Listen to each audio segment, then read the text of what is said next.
Welcome to our course introduction. We'll use this Prezi all semester long to accumulate information. At the end of the semester, this Prezi should serve as a map of what we've covered in class.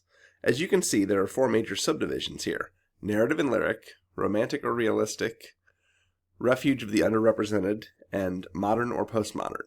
Those are the modules we'll use in our study of the short story. Here are some points I want to talk to you about today.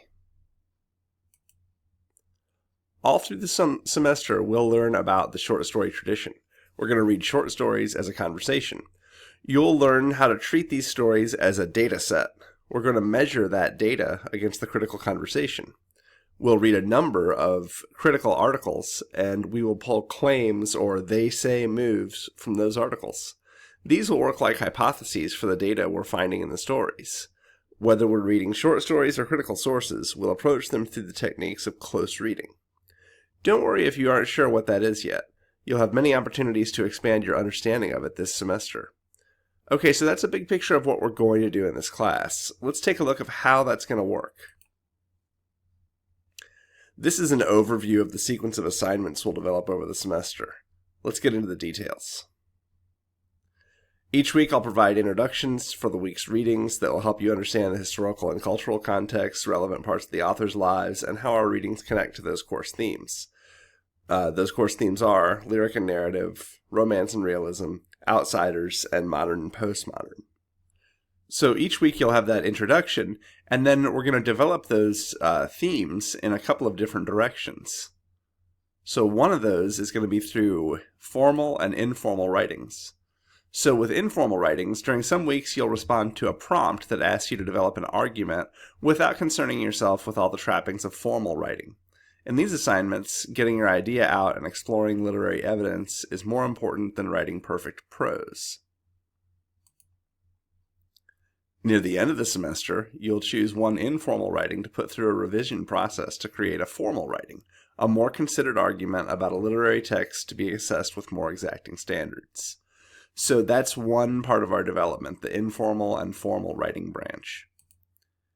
The other development will be tied to your understanding of the critical conversation and how our short stories fit into it. This development will culminate in a set of wiki entries that you will produce as a class. So we'll have 8 critical readings summarized by groups of students. These critical readings will explore the course themes. One week you'll be a summarizer, but every week you'll be a reader, and 4 weeks you'll also be a respondent. Testing claims with your own I say.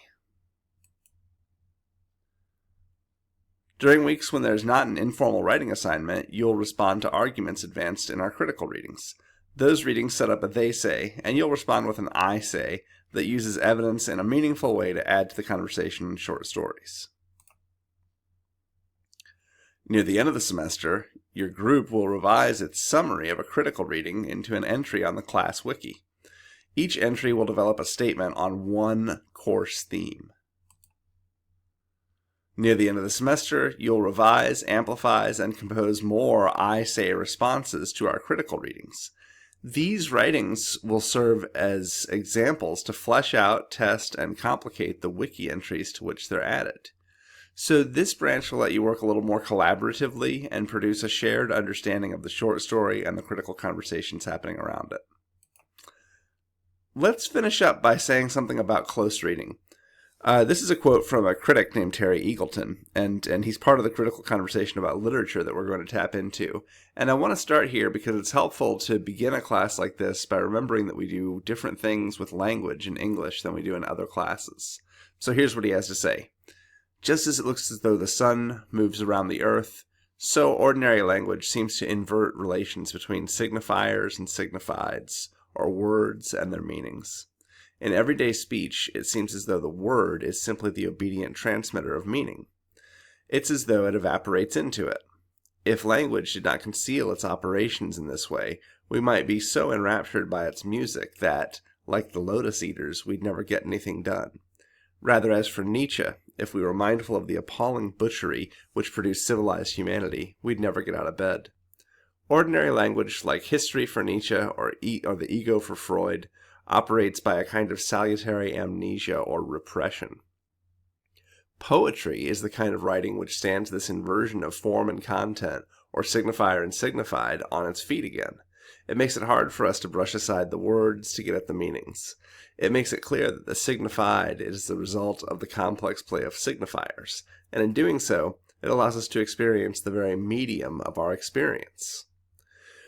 In this class, I want to show you some ways to connect with the very medium of your experience. So we will spend a lot of time figuring out how to use the tools of close reading to get down to those signifiers instead of being stuck just with the signifieds.